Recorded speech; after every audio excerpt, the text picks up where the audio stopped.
to Fireside. This is where we celebrate passions of the heart and we talk about all kinds of things. And I have Sue Mocker here with me today. Hi, Sue. Hi, Karen. Thank you so much for having me today. Yes, well, welcome. We are being hosted today by Providencia Pond Retreat, and Mitzi has opened up her lovely space for us to come and film today. So, you girls, you have to come and see the spot. It's just breathtaking. It's really lovely. It really is beautiful. But today Sue is an author of The Hope Factor.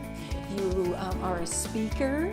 Yes. As many women, again, we wear many hats and we do all sorts of things. You have now started a nonprofit called Yes. Hope Aloud. Mm-hmm. And we are going to be talking today about being brave, having hope, and the resources to get through some of life's challenges. Yes, we are. We're Yeah. going to be talking about that. Yeah, so we've been chatting, and you have quite a story, and your story has brought you to this point in life where you have a new passion to help women. Mm-hmm. And that's what we're going to be talking about. We hear a lot about the Me Too, Yes. and which women are very brave to come out and say the hashtag Me Too. But what happens after that, once you've identified that story? So tell us a little bit about you and what this is all about, because we're going to be talking about being brave and all these wonderful things. Well, one of the things that I've always been passionate about wanting to help women. I've always been passionate about helping others. But I've never been passionate about telling my story. Because that's a secret. And it always has been a secret, my past story. But at some point in time, your story falls out of you. You can't hold it in anymore. And it started falling out of me when I was 30. And it brought back lots of memories of my past childhood sexual abuse. And so I'm one of those people who actually had amnesia, who forgot about it. I can remember a TV show that said, that's fake, amnesia, you never forget something that's traumatic, but you can. I'm one of those people who have forgotten, and now I'm remembering. And so I started working with people who have had the same story, but that's all been behind the scenes and private. So one of the things that I've decided to do is start being public. And to be public about this story is very hard. So the Me Too, bringing that around and having a lot of people say Me Too, showed the world there's a lot of us out there, but we're still not always able to tell our story. So telling our story gives people permission to tell theirs, and it allows us to feel validated and not alone. Yeah, and I think that's one thing, too, that we do here at Fave, is that we're doing life together, that we know that we can tell our stories, and it's a safe place, and we can ask ourselves some of the questions that need to be asked around some of these topics. Because my first thought was, okay, so you come and you tell your story, but is there still healing to be done? Yes. And a lot what you work and what you talk about in your book, too, is that hope. And how to define that and how to work through these traumas, whether it be abuse or divorce or whatever. And you happen to work with women who have been abused. Yes. So I didn't start out wanting to do that, yet when you have that compassion and mercy for people, you reach out, and that's kind of my calling. And so I started writing this book because I knew that I had hope to give. But then I realized, what is hope? And how do you talk about it to people? How do you break it down? How do people know you have it? How do people know that they don't have it? What is it that we need to share with people about hope? And so I just really, being a woman of faith, I just asked God, how do I talk about hope? And he actually helped me break it down. Because it can be very abstract. It's a very abstract, yet all of us want it. All of us crave it. Who doesn't want hope? People who are hopeless need hope, and a lot of people, not all, but a lot of people who have had childhood trauma, like my story and other stories like that, need hope. They may have their faith, which a lot of people attach hope to, maybe their God, their faith, their Jesus, their spirituality, but there are a lot of people who have spirituality who are hopeless. And so there must be another piece. There must be something else that we can talk about around hope and around healing besides simply our faith. Yeah, so what was the you started telling your story. I heard you speak a while back. And so how did this all start coming about, that you write a book? Was there a turning point? Yes, there was a turning point, and that turning point was age 50. I started thinking to myself, coming from Kansas, I thought, what do I want to do when I'm 50? And I really wanted to see the show, the musical Wicked. Now, coming from Kansas, a lot of people know about Wizard of Oz, but apparently there's a backstory about the Wicked Witch of the West, which I knew nothing about. So I wanted to see Wicked. So I go to Wicked, and for those of you who may not remember, the Wicked Witch of the West is green, because she's a wicked witch. Now, I don't want to give the whole thing away, but she really isn't wicked. She's green, and everybody just filled in the story of her wickedness because she was different, because she acted different, and they didn't want to be near her. Mm-hmm. And while I was watching that show, right at halftime, not halftime, that's a football game, it would be intermission, I just thought, oh my goodness, I have felt green my whole life, and I don't have to be green anymore.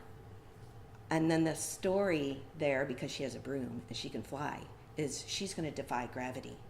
And I thought to myself, that's going to be me. I'm going to defy gravity. I'm not going to let anybody pull me down anymore.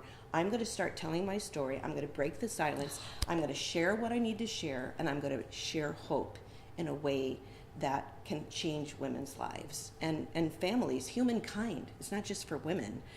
And so from that day forward, God told me to quit my job and go become a speaker and write a book. And I thought, oh my goodness, how do I do that? Yeah, and had you any experience in that? No. I mean, I have experience speaking because I talk a lot, but I don't have any experience writing a book. But I knew immediately the name, it was going to be the Hope Factor. And I didn't know how to break down hope, but God showed me all the steps, and God showed me how to write the book. That's a whole story in itself, but it came about, and now I get to share my story. But I had a lot of pushback from family and people who didn't want my story to be public. Wow. Ironically, the book isn't really about me, it's about hope. So it's really hard for people to share their story. There's so much fear out there. Yeah. There's so much fear. I have it. It's scary to tell your story I because would not imagine. everybody can receive it. Yeah, so do you find that a lot of women, when they tell their story, they think that's the end?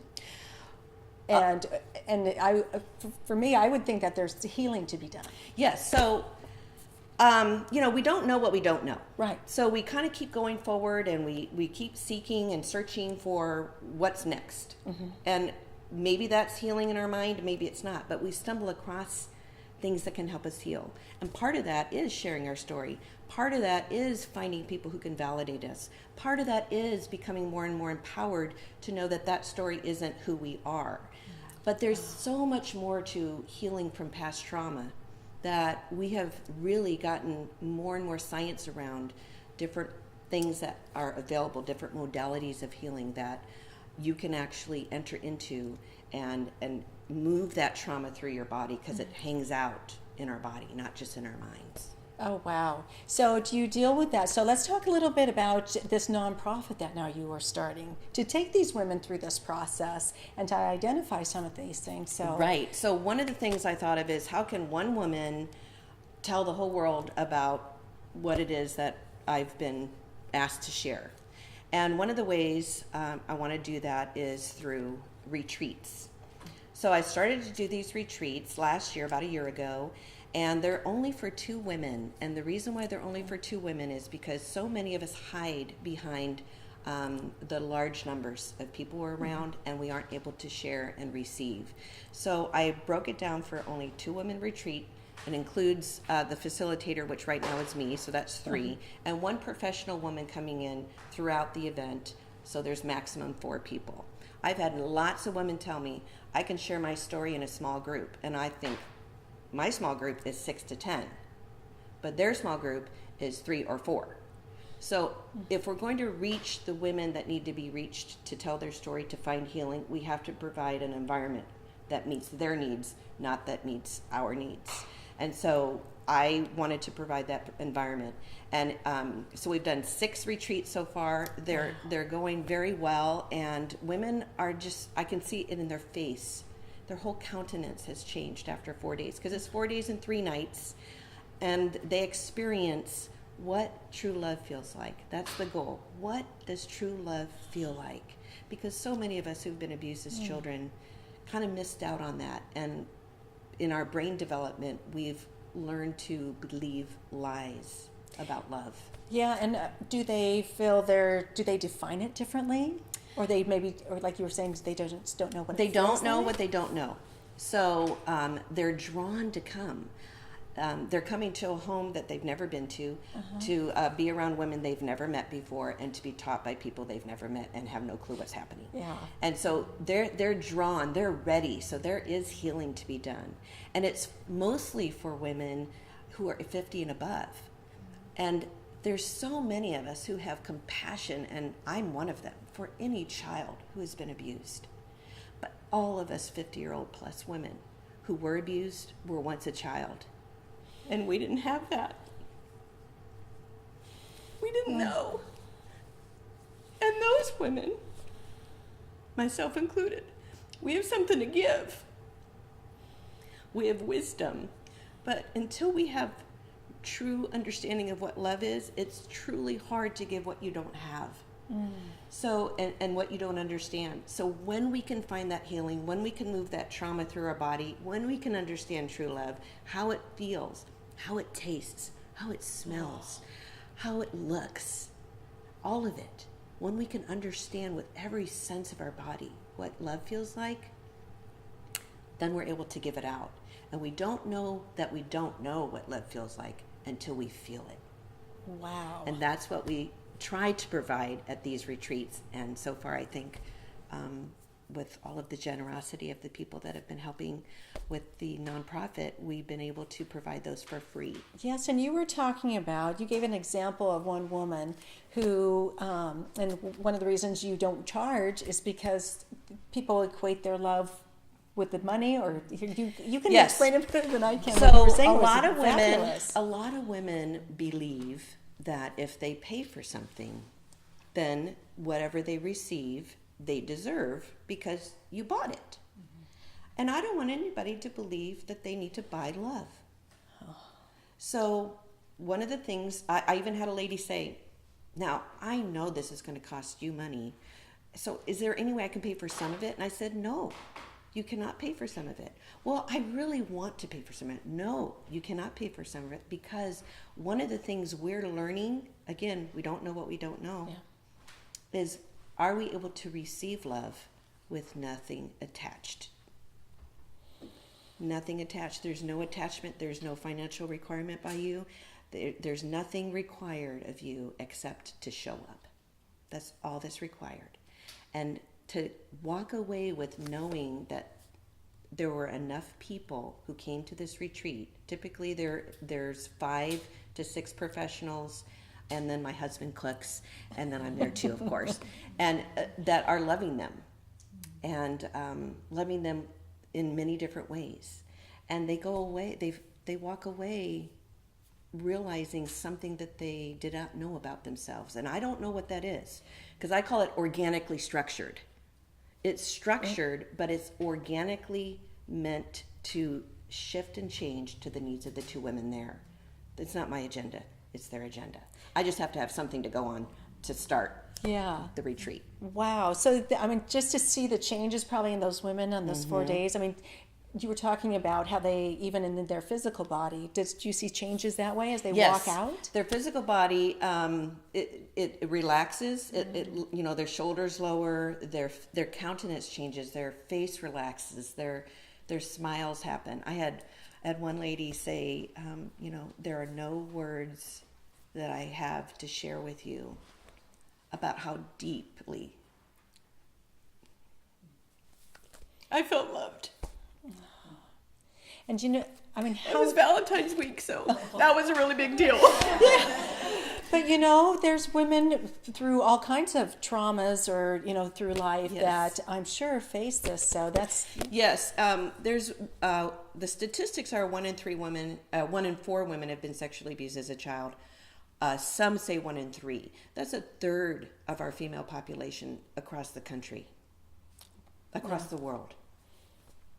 so That's a lot. Yeah. So what do you want the women to know as that, how they can find you, how they can, or just some parting words of giving them hope in our world today? One of the things that I know is that women are brave.